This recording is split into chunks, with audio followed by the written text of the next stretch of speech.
Now, we've learned that our palettes are magnetic and that your tins fit right in. Also, now we're going to talk a little bit about brushes and palettes. Of course, I showed you the 4. I would recommend at least an 8, which is like a double decker of the 4. That way you will have all your makeup, plus room for more.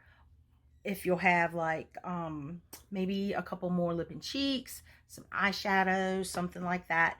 That's the next size. It's like double of the 4. Then we're gonna have the 12.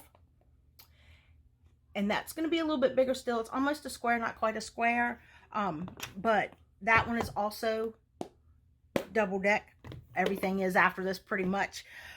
Then you have like the 12.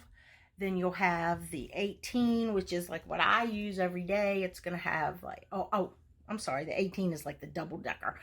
And then we have like the triple decker, which is like 27. It's my favorite. That has everything you will ever need. But for traveling, I would suggest definitely at least a double decker, maybe even the 12, just to give yourself some room to expand. And so you don't have a bunch of like little 4s hanging around. Anyway, just wanted to kind of throw that out there. Next, we're going to talk a little bit about brushes. When you are blending or applying your foundation, a lot of people like to use, not everybody likes to use their fingers like we do sometimes. So I was going to talk a little bit about some of my favorite brushes and some, I mean, they're all great brushes, but the first brush I'm thinking about is the blush and bronzer.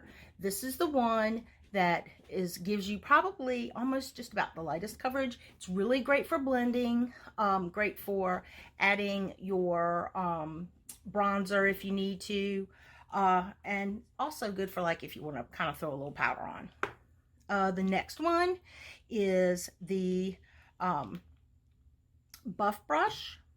It has like angled ends. Now mine are old. I have the old school ones because they're black, but the newer ones are all white. Anyway, these are really good for getting more coverage. If you know, and you still can use one brush for everything and blending. Perfect.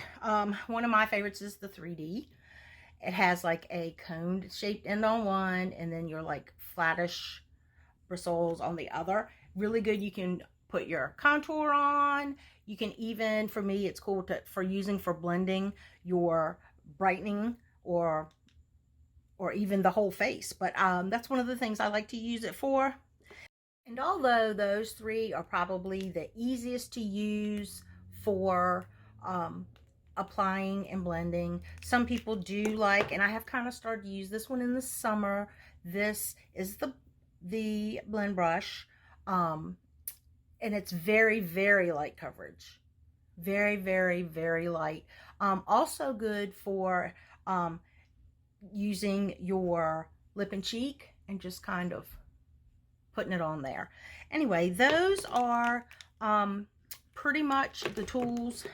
Do not forget the good old brush cleaner. Y'all, this is so worth the money because it keeps those brushes clean, keeps them soft, sterilizes them. It's all good. Everything you need for cleaning your brushes. I would clean them once a week anyway if you use your makeup every day, at least once a week. And then you're good to go.